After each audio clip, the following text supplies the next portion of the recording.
foundation stone was laid by former dictator Idi Amin. The country is Uganda, and the spectator's interest is focused on an unusual event in this troubled state. They're counting the votes in the first election for 18 years. In early December, Ugandans re-elected Dr. Milton Obote as their president. It was an exercise in democracy that Ugandans hope will bring stability. In Kampala, the capital, the daytime picture of normality is deceiving. When work ends, it's a desperate scramble to get a lift home, because there's still a curfew in operation. After dusk, Kampala is one of the most violent cities in the world. In one recent weekend, over 30 people died.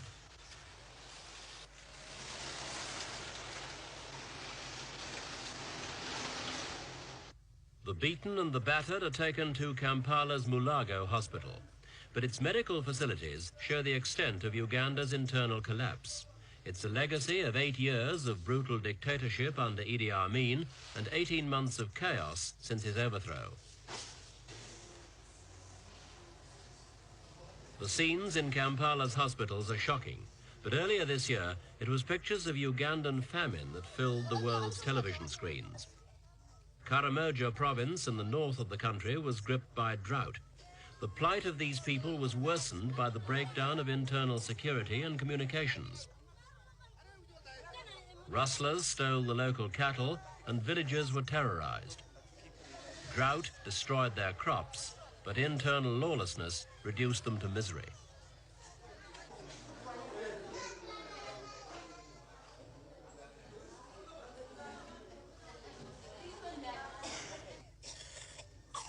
The horrors of Karamoja happened in a land once described as the Pearl of Africa. In greater part, it's still a luxuriant and bountiful land. But the values of Uganda's 13 million people have been distorted by the years of lawlessness. A whole new economy has developed based on the mahendo, the local term for black market. The basic monthly wage can be doubled by an hour's dealing in a scarce commodity like sugar.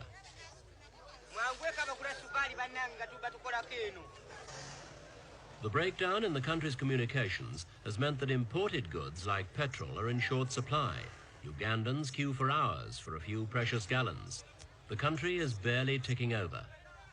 For all its potential wealth, Uganda can't get coffee, tea, sugar or minerals to the world markets.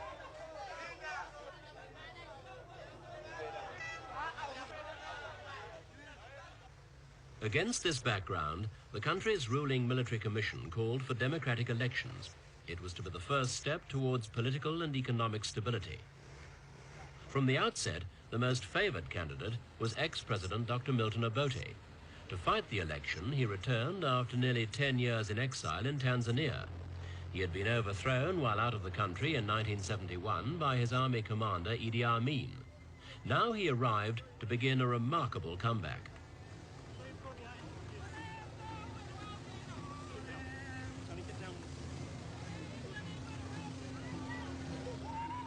His arrival was emotional and impressively orchestrated.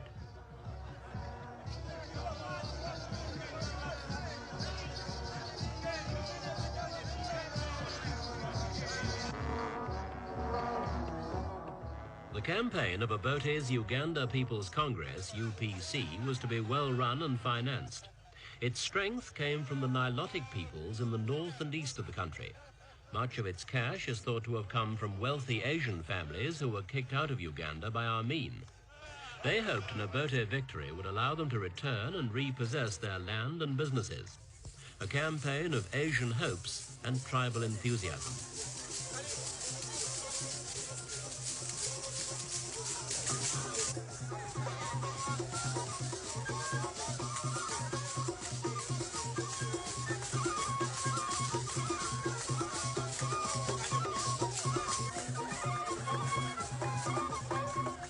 The UPC campaigned hard. Dr. Obote had a lot to live down. His method of ruling between 1962 and 1971 was increasingly resented by important groups of Ugandans.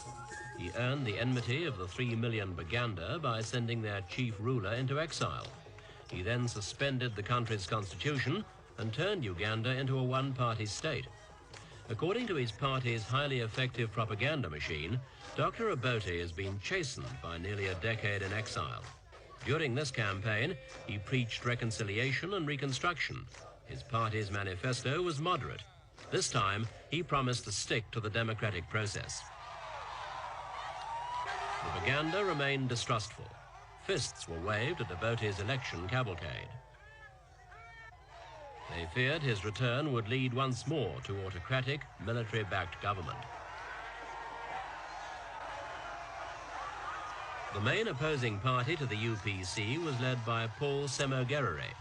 The conservative Roman Catholic-dominated Democratic Party gained the overwhelming support of the Buganda. Semogerere, a quiet lawyer, seemed lackluster in his performance against Obote.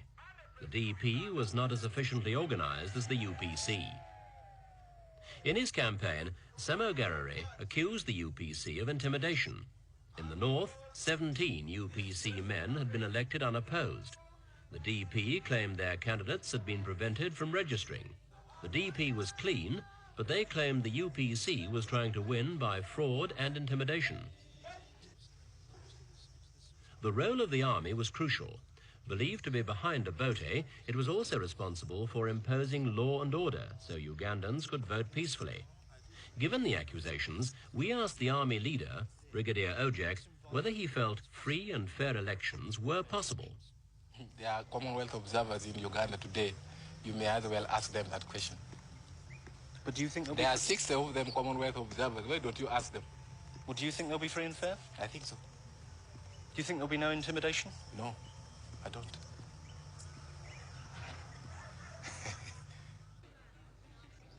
On election day, Ugandans turned out to vote in enormous numbers. Some of them had walked many miles to arrive at the polling stations early in the morning. For many, it was their first vote ever.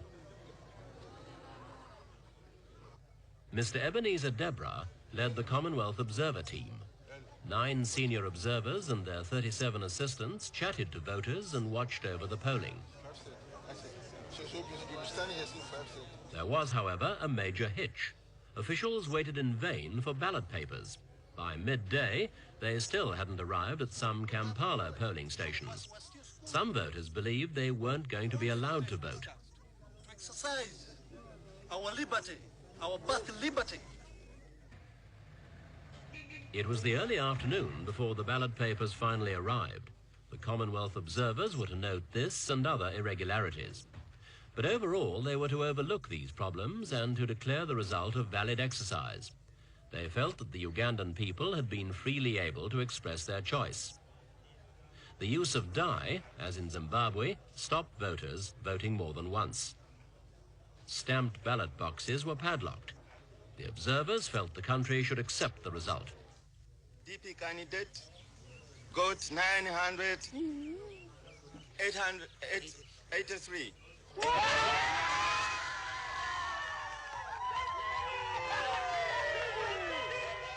When the first returns were announced, the Democratic Party believed they had won an overwhelming majority. They embarked on a premature victory celebration.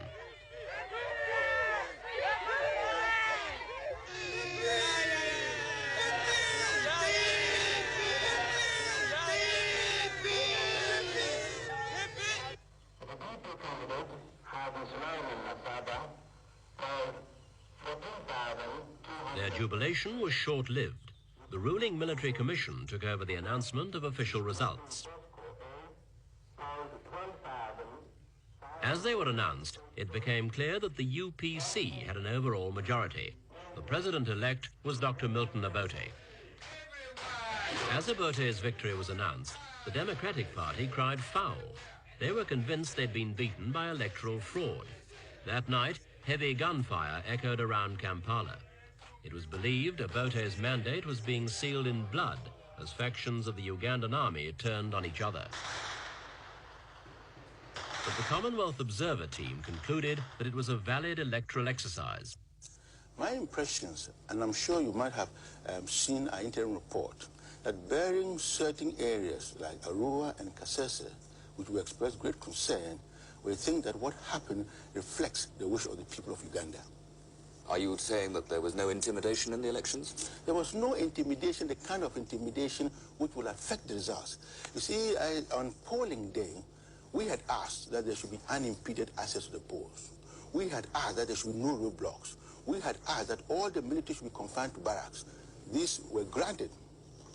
Then, on polling day, we saw people line up. Some were lined up as early as 3 o'clock, and each one had access to the polls. There was no intimidation of any kind. President Obote is back in the presidential palace, the first modern African president to regain office after being deposed. This power was reinforced by the Ugandan army and the 10,000 Tanzanian troops who remained in the country after overthrowing General Amin. But was Dr. Obote's victory legitimate? What about opposition claims of foul play? The UPC or the Democratic Party or any other party has evidence of elections not having been done according to law, or the provision is there in the law, we would go to the courts. We would not accept even a UPC member sitting in parliament if he was not properly elected. We would not. You've said time and again, Dr. Obote, that you want to clean up Uganda. Yes. How are you going to do that? There's a lot of work to be done. We'll try to clean up Uganda. Uganda's stability will depend on several factors. One will be whether Obote can win the confidence of the Baganda. Another is law and order. Even more important, perhaps, is the economy, for if prosperity returns, stability will probably come with it. Obote has promised to tackle these problems without interfering with Uganda's newly restored democracy. Keeping that promise will make this one of the most difficult jobs in Africa.